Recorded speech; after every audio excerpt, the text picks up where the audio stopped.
Enabler, and she treated these women horribly. I'm running my campaign. I'm not running against him. He's doing a fine job of doing that himself. If she didn't play the women's card, she would have no chance. I mean, zero. A lot of his rhetoric is not only reckless, it's dangerous.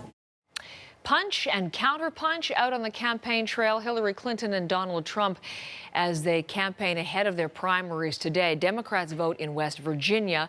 Republicans vote there as well, and in Nebraska. And since it's Tuesday and another primary day, it's another primary primer with Keith Boag. Good morning to you. How are you, Heather? I am very, very well. Good to have you in this morning. Thanks. Let's look at that, because it's interesting. In that punch and counterpunch, you wouldn't even realize necessarily that neither Donald Trump nor Hillary Clinton has sewn up their respective nominations. They're already going after each other. We have a good indication of what the next 6 months are going to look like. What are you seeing in the early general election, Keith, and what is this ride going to be like from here on in? Looks like it's going to be crazy. I mean, if it continues the way that it has been, it's going to be a deeply personal campaign with, more and more examples of the kinds of attacks that you just played back there. But what I think you're seeing here is that what happens when you have two extraordinarily unpopular leaders going into a contest against each other. To a certain degree, the toss-up becomes, on which candidate is this election campaign finally going to be a referendum? And that's really not what either of them wants. Or to the extent that they would want it, Donald Trump would want it to be a referendum on Hillary and vice versa for Hillary Clinton. But I guess what's evolving so far in the early stages is that so much attention is now being paid to Donald Trump that it really does begin to look more like it's a referendum on Donald Trump, more than just, your typical contest. And I think that probably plays well for Hillary Clinton. It's interesting. You say the least popular. Just an interesting number to share.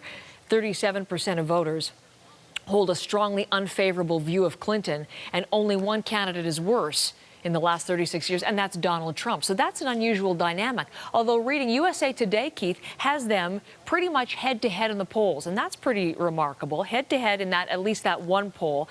That means, I guess, a number of things. We're going to start to hear a lot more about Donald Trump's policy, and that may be found wanting in these early stages. We're going to play a little clip from this Sunday, one of the Sunday talk shows, as he spoke with George Stephanopoulos about his tax plan for the wealthy. Take a look at this.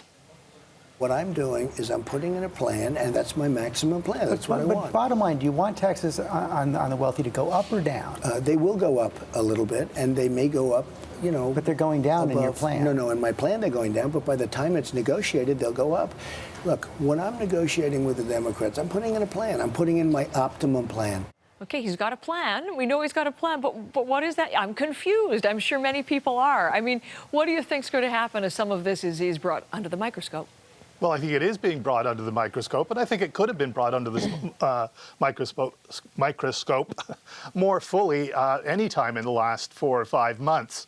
I mean, some of the things that Donald Trump has said he's going to do, $9.5 trillion, in tax cuts, a balanced budget, eliminating the debt, but protecting social programs such as Medicare, Medicaid, and Social Security. Building up the armed force. How do you do all that when you consider that, the federal government in the United States spends roughly $3.8 trillion a year, just to put it into perspective? I don't think there's anybody who thinks it's possible for him to do all of those things. So what are his priorities? And as he begins to unpack them, a couple of things are happening. One is that you see him altering his positions, as he did in the interview with George Stephanopoulos on the weekend.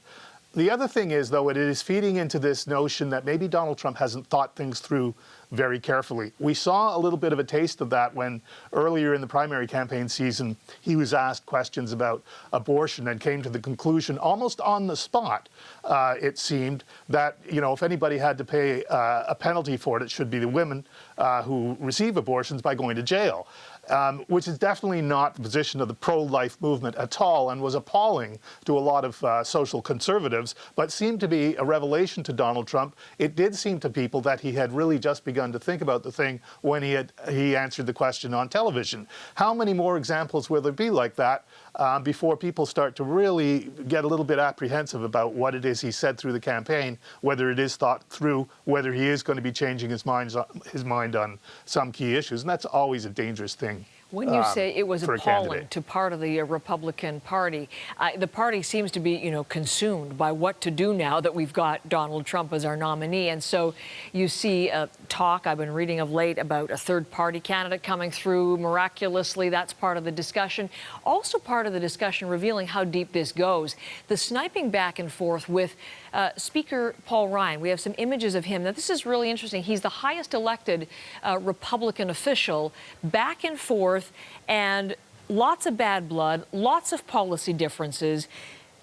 Question about whether he will ever be able to endorse Donald Trump. So does that matter? What does this indicate?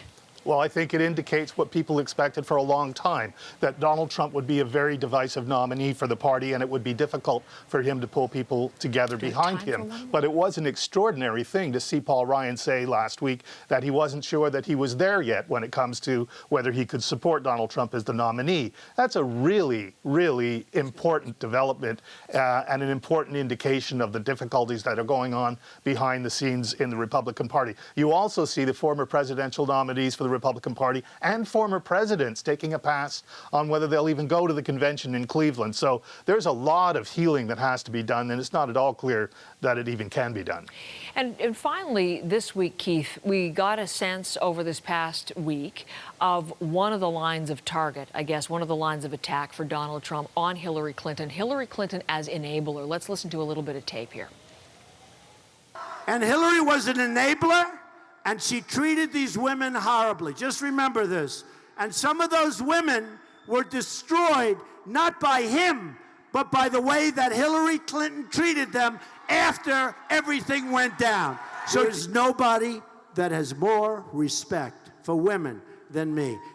So there you go. He's the candidate who respects women, obviously going back to Bill Clinton and the allegations surrounding him and the women from his past, and Hillary Clinton's role in that. We heard that earlier in the primaries. I expect we'll hear much more of it in the general election. How toxic an issue is this? Well, I mean, I think that it does point to a vulnerability that Hillary Clinton has, which is in part her husband's vulnerability on issues to do with women. But let's not forget who has the real problem with women here.